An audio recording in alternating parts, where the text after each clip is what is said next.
Kaisa has always been a strong ADC ever since her release, however her builds have changed up quite a bit. And today I want to go over another new Kaisa build. Now this build did originate in Korean Challenger, however it has made its way into pretty much every elo on every server at this point. So I wanted to go over this build, the strengths, the weaknesses, and how to play it. But most importantly, I wanted to go over the biggest mistakes people are making when they are doing this specific build. Now the build that I am referring to is Manamune Kaisa. Now at first it sounds like a very AD heavy build, however it's more of a hybrid slash AP build. If that is the style of Kaisa that you enjoy most, then you will really love this build and it will feel very satisfactory for you to play. Now the strangest thing about this build is instead of rushing an IE or a Ginsu's Rageblade or a Stormrazor as you have in the past, you're actually going to rush a Manamune, an item that Kaisa has never built historically. Now the reason that you actually build a Manamune instead of an item like IE or something in this build is because you need 100 AD in order to evolve your Q. However, with a more AP-centric build, building crit doesn't really make sense because you need a lot of AD in order to back that up. Now, since this build really isn't very AD-centric, rushing a Manamune makes a lot of sense because you don't really care exactly how much AD you have. You're not really relying on that AD to be dealing your damage. Manamune is actually one of the best AD items on its own simply because of the passive and how strong it is once it is evolved. Now, the biggest mistake that I see people make when they do this build is they rush a tier. Please, please, please, please never rush tier on Kaisa. You always want to be buying the pickaxe first.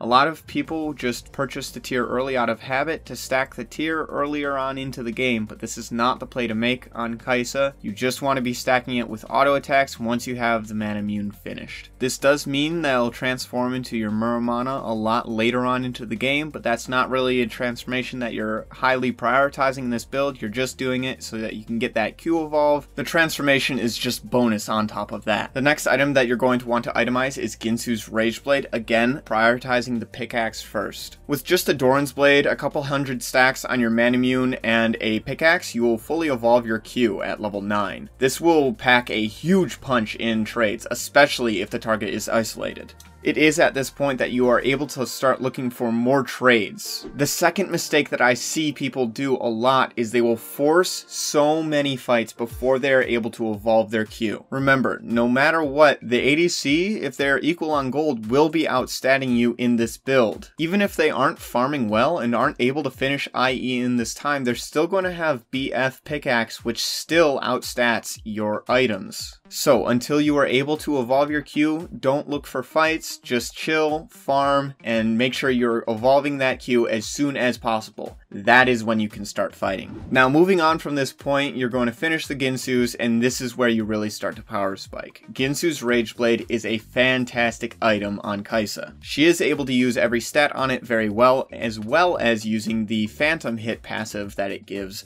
insanely well too. Now here's where I see another huge mistake that Kaisa players are making. A lot of the time they will run into the jungle and look for fights in the river or look for fights away from waves. Remember, in order to make the most out of your Ginsu's Rageblade, you have to stack it on creeps or jungle camps first. Sometimes you will be able to stack it on their tank without being able to be hit back by the enemy team, but a lot of the time this is just not going to be the case. Remember, you're likely going to be playing against a crit ADC, which is just upfront damage. At this stage in the game, with only 2 items, Kaisa needs to play fights slowly in order to reach her maximum DPS. This means you want to be taking fights where you can stack your Ginsu's passive on an objective or on a minion wave first. This means dragon fights, Rift Herald fights, tower sieges all work really well for Kaisa because she's able to unload her DPS really well. Now, the next thing that I see people messing up in this build is after the Ginsu's Rageblade, they will buy crit. This is not the reason why you go this build. If you want to play crit Kaisa, that is entirely fine.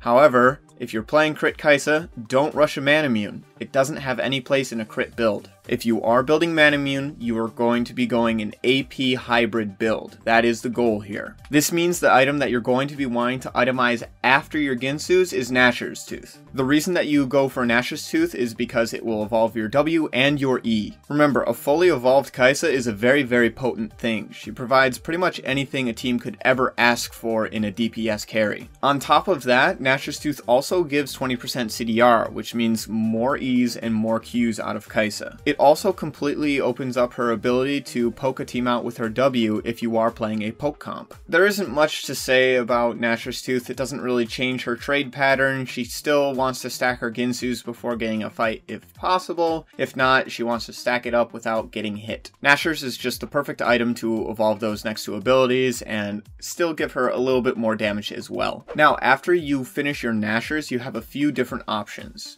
You can either go Deathcap, Zhonya's, or Banshee's Veil. Now, I do see a lot of people itemize Deathcap at this point. Please, please, please do not just automatically purchase Deathcap. Make sure you look at the enemy team and see what threats there are to you on the enemy team first. You should only itemize a Deathcap at this point if there are no threats to you. This means that if the enemy team has a Zed or a Talon, for example, you should itemize a Zhonya's before getting a Deathcap. Similarly, if they have something like an Evelynn, then get a Banshee's Veil instead. Again, you only want the Deathcap if there is absolutely no threat to you. If the enemy team does have a huge threat to you, make sure to save Deathcap for the last item and itemize defensively first. Now, this build does not scale as well as other builds in the game, and Kaisa does get outscaled by certain hyper carries like Jinx and Tristana. This means that you do want to close out the game as soon as possible, especially if you are full build. Luckily for you, this build absolutely tears through Baron. Kaisa does just the most unreal damage to Baron I have ever seen. If you are not in a position to be able to easily do Baron, then you should instead look for a team fight. Now, late game team fights are something you need to play perfectly as Kaisa. So many times I see somebody land CC on the backline and Kaisa just instantly ults straight into the enemy backline. Please never do this. This is never a good idea. Basically 50-50ing the fight, seeing if you can one-shot the enemy ADC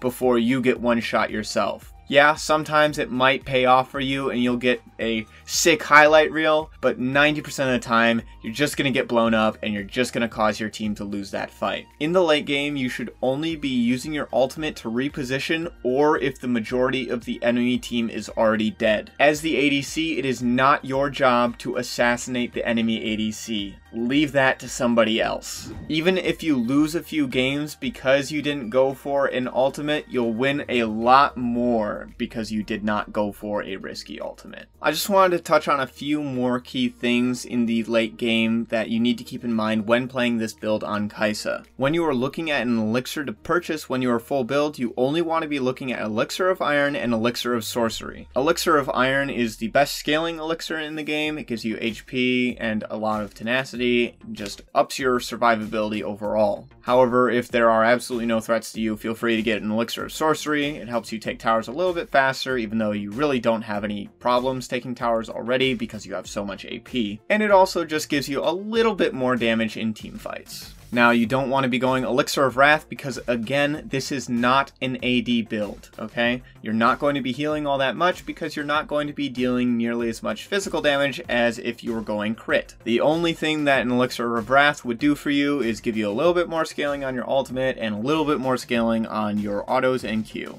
Doesn't really help you all too much. That does it for today's video on Manamune Kaisa and the biggest mistakes that I'm seeing players make while playing this build.